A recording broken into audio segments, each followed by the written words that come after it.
You're listening to Simon Scriver's amazingly ultimate fundraising superstar podcast, talking all things fundraising, charities, nonprofits, and more.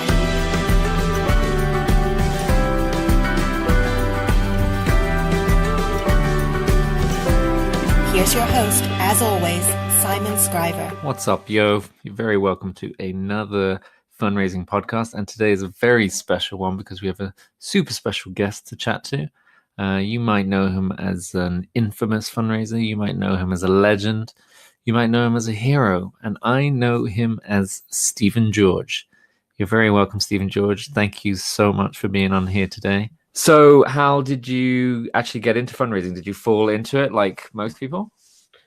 Well, it's interesting because most people do seem to fall into it. I think today there is a very deliberate career path. and I think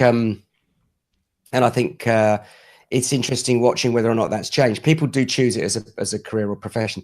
When I joined, it was just accident. It was the classic thing where I just found it. It just like rummaging in a jumble sale, and then you find a thing that you want, and it's precious for the rest of your life. It's strange. Did you know like straight away? Was it kind of like, oh, yeah, this is something? Yeah. I was lost like most people are lost in one way or another. We're always lost. We're still lost now. Some of us forever. Yeah. But I didn't know what I wanted to do, and I at the time I actually had one of those. Now I do talk to fundraisers a lot about purpose, and they struggle to articulate purpose. I think anyone does at a certain point in their life. Sometimes you find out purpose so late on that it's almost like nothing you could do about it. It's too late. So actually asking the question, what's it all about? Where do you belong? What do you want to do? Really matters. I don't think that was asked at the time. And certainly my father didn't ask because he made me do engineering, and I'm not an engineer. Oh, I started engineering as well. I dropped out of engineering. Well, but I didn't know that. Yeah. Is that the secret to a good fundraiser? Engineering? Yeah. Don't be an engineer. Yeah. You know, I think it's your dad wants you to do the thing he wants to do rather than say, what do you want to do? What are you good at? What do you like doing? And even if you answered that question, you wouldn't necessarily end up with the answer, oh, I want to be a fundraiser. No, not at all. It's like, are you good at writing handwritten notes? Are you good at like picking up the phone to strangers? Are you good at like thinking on the fly? Like there's no, like if you've ever written a job spec for a fundraiser, it's pretty hard to say what you actually want to say in it. You can write like the technical terms of it, but you want someone who's like charming and someone who can chat to anyone and likes chatting to anyone. Yeah, without a doubt. And I think every time I've ever recruited for fundraising teams, I've been very, very biased towards the softer skills, if there's a connection, if the values are right, if I see the potential, if I see the attitude and the approach, I'd rather hire on that and then fill the rest in every single time. Well, that's especially in like the community space, that's where you got started, isn't it? Yeah, I did. It was they called it an appeals officer. I remember I worked for my father, engineer, and I escaped in a cunning plan one day, and I got out the window, out the toilet window. It was sort of a bit like that, Eventually, I said, "Father, I'm not doing this." Son, he didn't go that. It wasn't like that. And then I went into retail, which was a sort of an interesting bridge because retail was high street stores. I worked in Burton's and jean shops and stuff like that. And, and really quickly, I think I was 19 or something, and they put me in as a manager of a store. It was like, shows you how desperate they were. Yeah. So I learned a lot of that managerial stuff the wrong way and very hard, but it was great platform, but it wasn't. What do you mean by the wrong way? Like not the textbook way? Yeah, you're in it. I mean, you don't go. Yeah. There's no. I think especially then it wasn't. Let's teach you how to do it before we. Does that work? I mean, obviously it works on a certain level, but does anything compare to experience and making mistakes and learning from that? Like, can you learn that from that? But it doesn't compare really, does it? No, I think structure is helpful, but definitely learning on the job and that. And the interesting thing was having room and space to make the mistakes, because when you're young and that, you think you know a view about what management's like. Yeah. And actually, the thing about retail is you don't have to know the craft. You don't have to be an expert in clothes in order to do it. It's not. Yeah. That's not it. Whereas I think in fundraising or some professions, for instance, you do need to know what you're talking about if you're going to actually lead or manage other people. But that never happened then. It was retail. So I just got thrown in, learned a lot about it, but I was just thinking I want to do something that's got some purpose and meaning to it. Found an advert in the local newspaper. It was genuinely that. Yeah, really. And it was for it was an appeals officer job, which is community fundraiser for Bedfordshire, Cambridgeshire, Northamptonshire, and it's for Scope. Now I say Scope now, but then it was the Spastic Society. Spastic Society, yeah, because they rebranded not that long ago. I was there. Though 2004 when they great experience for me was the whole of that name change and when we went through it. But at the time when I first joined, it was called Spastic Society, and I became a local community fundraiser and turned up, got the job. But what was the vibe when they rebranded? Was everyone like, yeah, obviously this needs to happen, or were there people who are like, no, I've been at Spastic Society for 20 years. This can't change. This is the way. Like this is wrong. I think like all change, there is that. Especially change is interesting with perspective. When you look back at it, you go, oh, okay, I get the pattern of it. You could plot it almost. Yeah. And the thing about then was the uncomfortable nature of what we were trying to do, which was the right thing, but it increasingly was awkward and wrong. And then there was a movement to change the name, and I don't think they even called it a rebrand then. It was that long ago. I think it was name change. We are not going to be called the Spastic Society. The spastic is an inappropriate, wrong term. Yeah. We can't educate people how to treat people with disabilities appropriately if we can't call ourselves the right thing. Yeah. Having said that, was it tortuous finding a new name? Oh my God, yes. Oh my God, I can imagine. Yeah. Pre-digital as well. So you couldn't even crowdsource the thing. You just got letters of. Yeah, and like people in one office posting a letter to the next office. What do you think of Scope? What do you think of? And then 4 days later it comes back, it's shit. Yes, sort of, roughly, basically, that's it. Yeah, so eventually we got a name, and I remember we went through a process, and then we relaunched it, and I think we spent about 42 pence on launch. I don't think we actually spent a lot of money. Wow. No digital, didn't. I think the tactic was, we would create a flag with the branding on it, the new name and the logo. Mm-hmm. And then we would ask every local authority to fly that flag on the day of launch or during that week. That's nice. And then we had a reception locally with influencers and people we need to engage with, and we launched it through local press that way. It's weird. This is like, I feel old, but maybe this is showing my age. No, I think it's just you forget the pre-digital days. We've been talking a lot about this recently, but a rebrand pre-digital, it's just like complete nonsense. Yeah, it's like where do you even start with that? We started with paper. Oh yeah, I remember paper. You remember that? Yeah. We started with a wall planner that went around the wall and trying to work out. I was very lucky though. It's one of those things when you're young and you work as a fundraiser, but actually somebody spots that you want to contribute a bit more and puts you in a project team, and then the growth and learning in the project team was just a tremendous experience. And then interestingly, it's funny, I've forgotten all of this as you asked the question, but I remember the day of the annual general meeting when the vote. I remember it, and it was deeply emotional.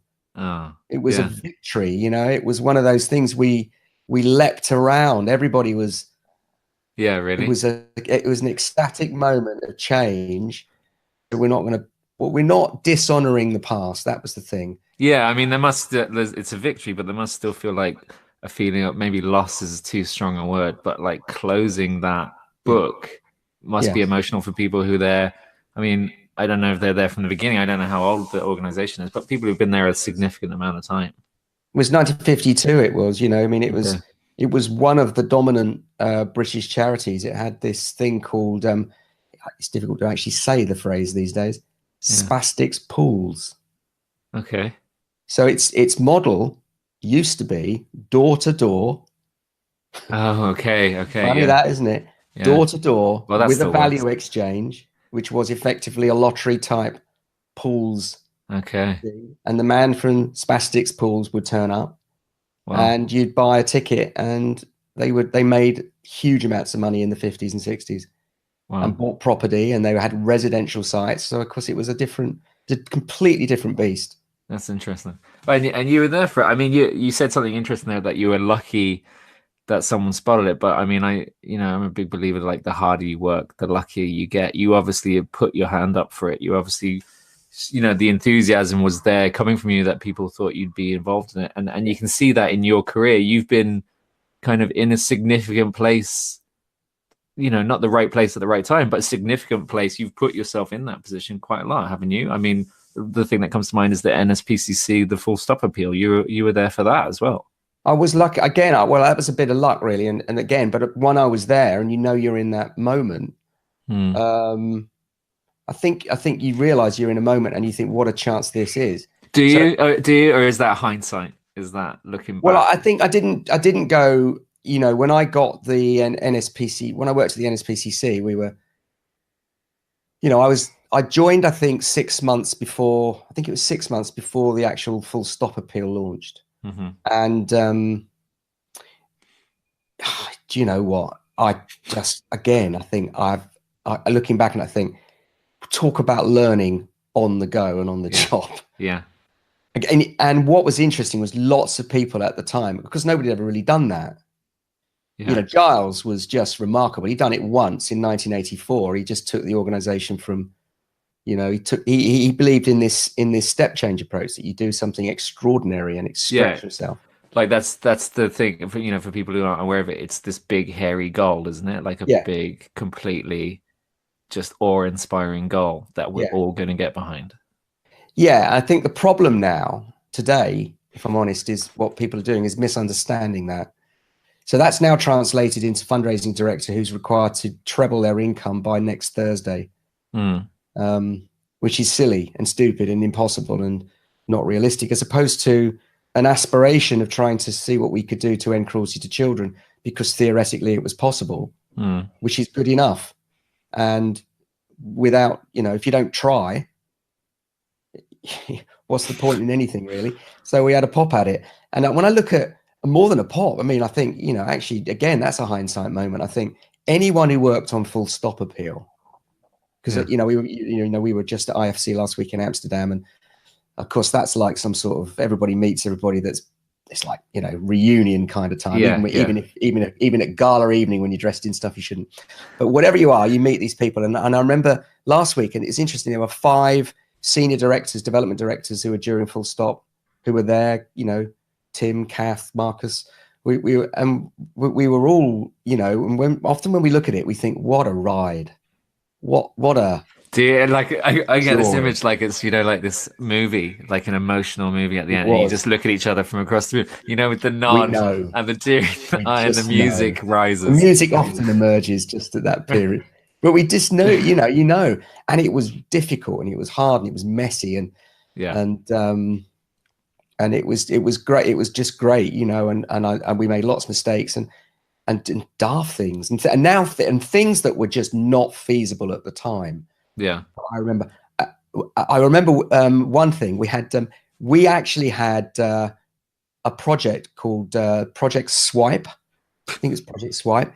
It was handheld card machines where we would go on the street and ask donors to swipe their card and make a donation. Yeah, and that was that's a long time ago. I mean, in terms of the technology, it's a stupid idea. Did it even work? Like, was it the old card machines and the whoosh, where it just like takes never the really worked.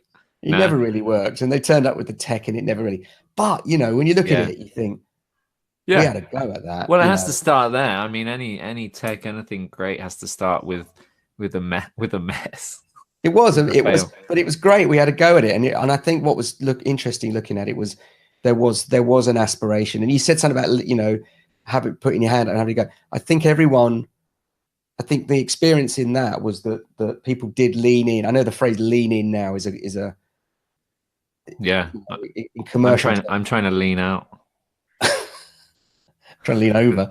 I'm trying to trying to stand up. Stand up. You make I'm like can't see above the. But I think people did contribute in a way that realized that actually it was a chance to have some experience that would do really a good thing, but also help you define who you were and what you were about.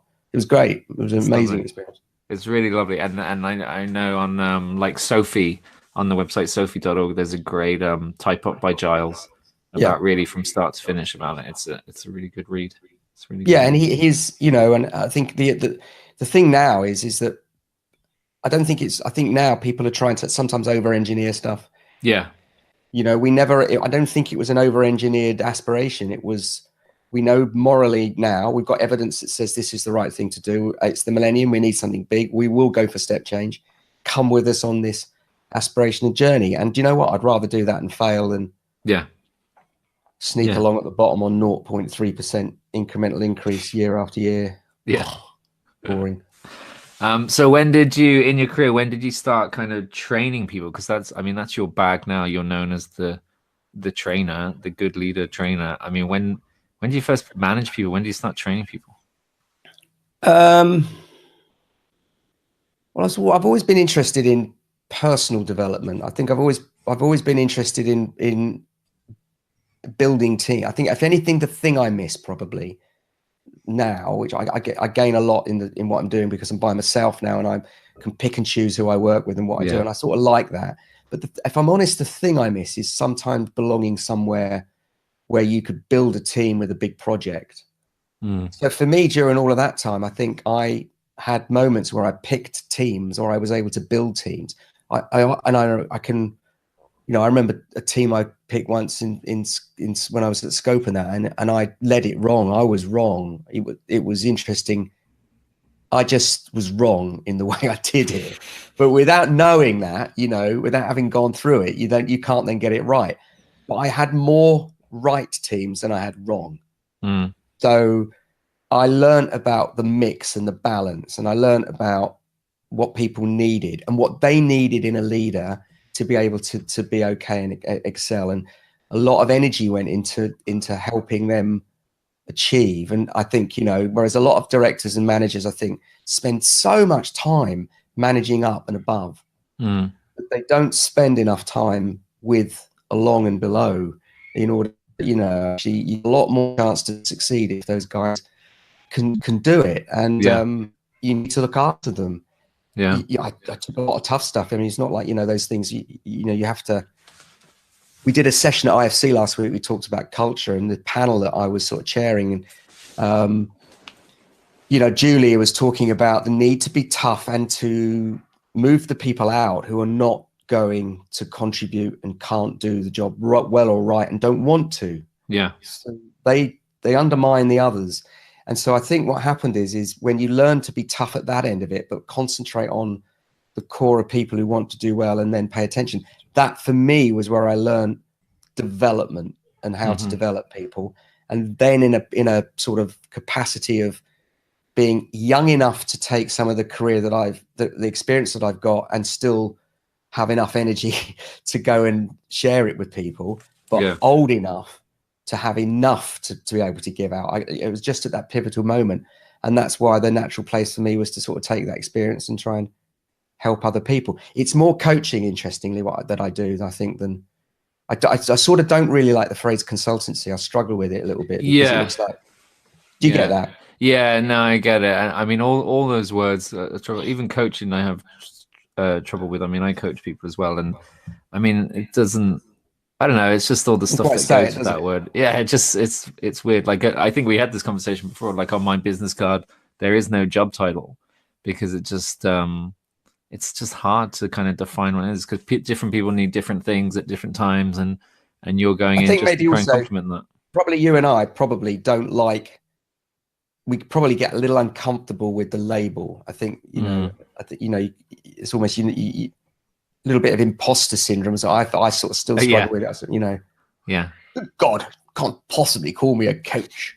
Yeah. Junior coach. So I think I act like a coach.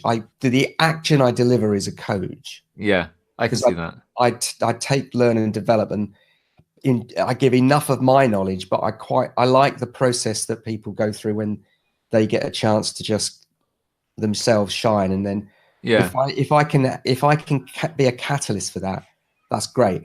Consultancy is where I know how to do it, frankly, better than the guy that's doing it. Mm-hmm. And they ask you to help them fix it, do it, solve a problem. That's okay. Nothing wrong with that. Yeah. But things have changed. Things have moved on now. There's lots going on that's exciting and new. There's lots that's not. How would you say it's changed? Like if you were talking to little Stephen George. Well, I'm little enough now without. But even littler, and he's there in his first year. Hello, do you want to make a donation? What would you say? What would you say?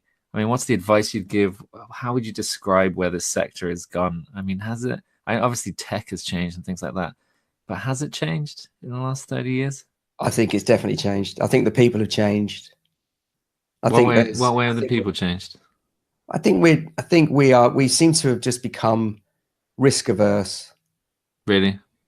I think when people describe, when I see some organizations structured in a way to take risk, that's fantastic. And I think that, and I'm not saying that's not happening. Generally, I would say a lot of fundraisers are a bit lost. They're poorly led, and the leadership above them doesn't understand what they do. And they come from perspectives and backgrounds that perhaps are different to how, that grounding in how you get things delivered and done. Some of the training, I look and I see people and I think, come on, lean in a bit more. Be a bit hungrier about wanting to learn. It's hard, isn't it? I mean, like what you said there, usually most of my clients or people I've worked with, they're reporting to someone, whether it's a CEO or a board, they're reporting to someone who doesn't understand fundraising, possibly doesn't like fundraising, and so it's a hard environment. Fundraising is a it's a lonely environment, and they're in there, and it's very hard to lean in when there's no one encouraging you and supporting you. And I think that's where the role of a coach sometimes is to just be like, yeah, your CEO's wrong. The interesting thing, and the mate that sometimes here's the title, what we should go, therapist. Yeah. Because in a way, part of that coaching therapist kind of thing is it takes a while to build up a level of trust with someone. And if you're not there with them all the time, and people aren't prepared to pay for somebody to be there with you all the time, they'll say, do a day. So that's great. We can do an awful lot in a day. Really a lot in a day we can do. I just noticed that sometimes, though, it just takes a while. I think you're right, because for them to build up a level of trust and open up a little bit. I think people are frightened in a way that I've not seen, perhaps. There's a lot of fear around, which is real sad, because all these great people who want to do good, are trying to do their best in an environment that's quite skeptical and even hostile in some cases. And I think that's such a shame, really. It's a tough, it's a tough sector. It is a tough sector now, and it's some of it needs to be. And I do think that I'm convinced the number one issue is leadership. Yeah. It seems to me that everywhere I go, and people will ask you questions about what they think is the problem, and when you sit with them for a while and work it through, it's not the problem; it's another problem. Yeah. That's the coaching piece that helps you ask the right question, clarify what the problem is, and then work out what the solution for that is. And sometimes that isn't me. I'm not the solution for that. But if at that point there's an intervention that says, no, actually go and see X or do Y, that's okay. I'd rather have that. But take time, get the problem right, and then work out options for the solutions. And you've got to invest in that, because if you don't, you're just too short-term, hand to mouth.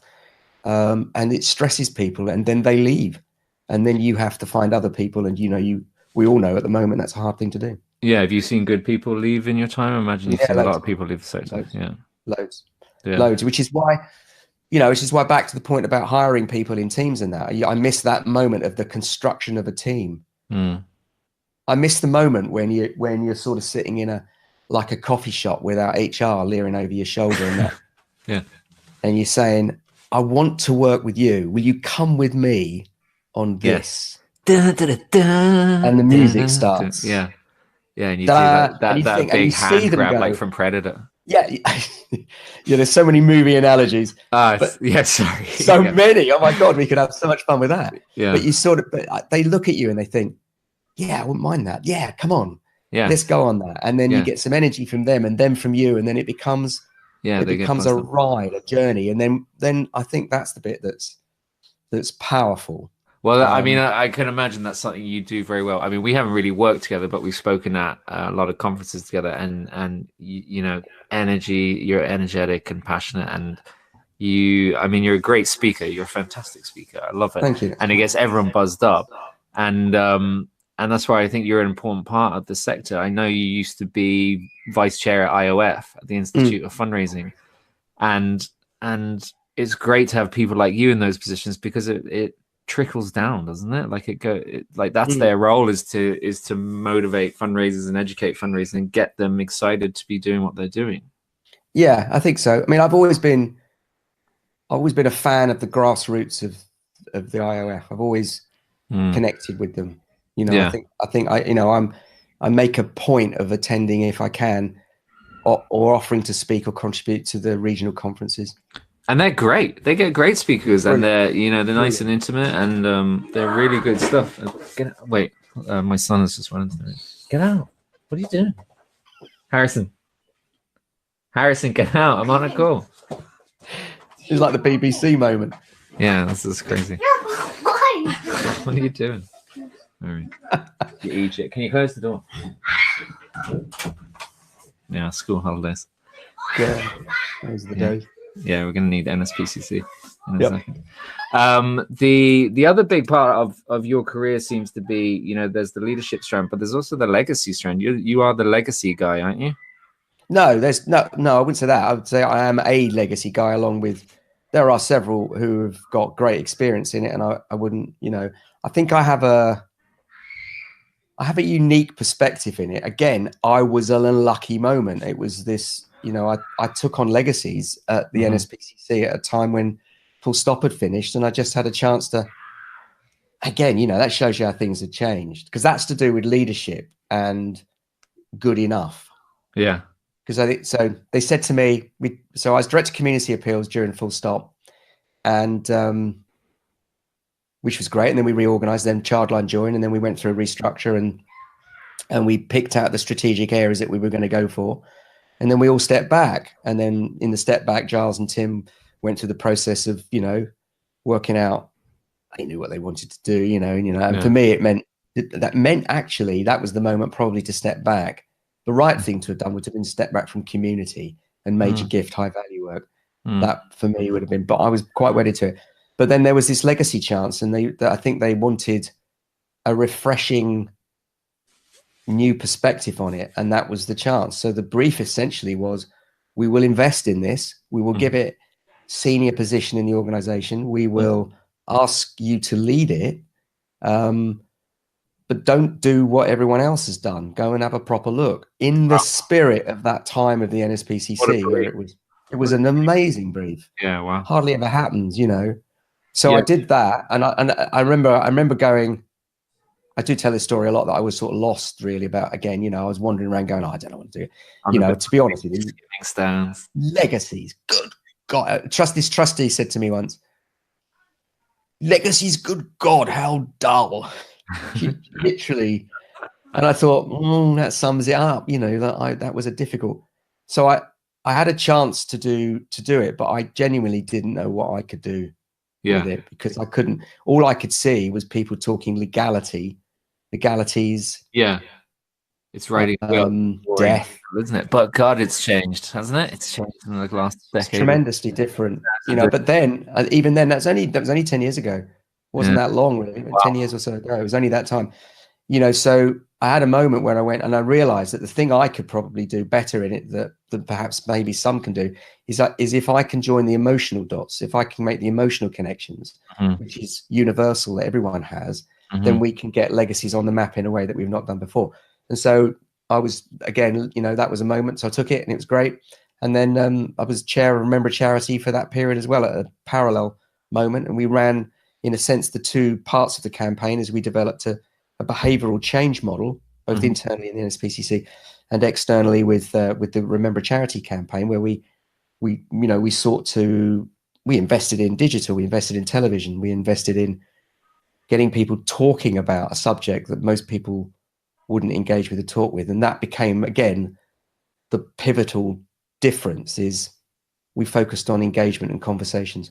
Yeah. And that's been amazing. So that was a great thing, and been very lucky. I've had the last 5 years, because I've been very lucky because I've had this chance to sort of do legacies all over the world. Yeah, I remember I saw you speak in, God, was it Norway or Finland? Norway. Talking about legacy, and someone asked the question, or basically kind of talking about, well, yeah, that's all well and good, everything you've done around the world, but it probably won't work here because Norwegians are different. And you just kind of had that look you have, which is, and the idea of, that won't work here. It's funny, isn't it? People in every market, they think it won't work. Well, I'm used to it because I was director of community appeals. Let me say, community fundraising is the master of the one that says that won't work here. Yeah. And because in community, I'd always got one leg in the camp of, local, because that's where I started fundraising. Yeah. So I was never a head office kind of guy, really. I mean, I was always the grassroots kind of guy. So that you couldn't pull the wool over my eyes about that one. I knew what was going on. On the other hand, my job was in the central part, the head office part. So actually, everybody used to say, especially in Britain, that won't work here.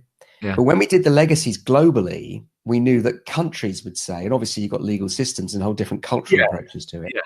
But what we decided to do was to just ignore it.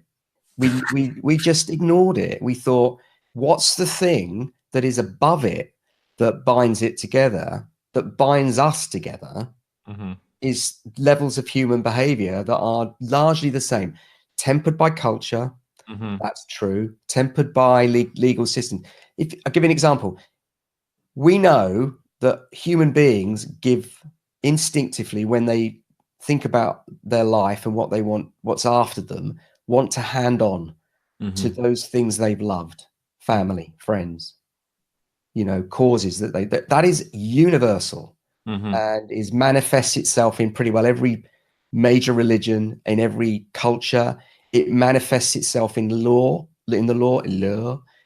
for instance, because the law, if you take the law for some countries, it tells you you have to give your money to your family, but in other cultures, it's up to you what you do with it. But most people, by definition, default leave to. So actually, there's an awful lot that binds us together about the term legacy. And when you get the emotional connections and what you'll feel about it, it becomes universal and then accessible. Yeah. And it stops the thing that says that won't work here.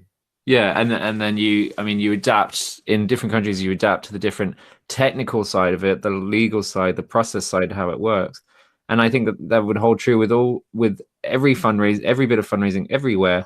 Is the technical stuff changes, the technology changes, the medium changes, but how humans behave and the emotion behind humans, that is universal, because we're all raised, we're all born to human beings who raise us as human beings. Yeah. And the thing is, I think that's the problem sometimes, is the technique that we use to govern the craft that we do gets exceptionally dominating. It's the thing that actually stops people from connecting with that bit. We often enter a fundraising debate or challenge with the technique rather than the insight, or the definition of the problem to solve, or the clarity around the need, or how to make an emotional connection with someone first, and what would motivate them, and then apply the craft and the technique and the cultural stuff. You apply it second, not first.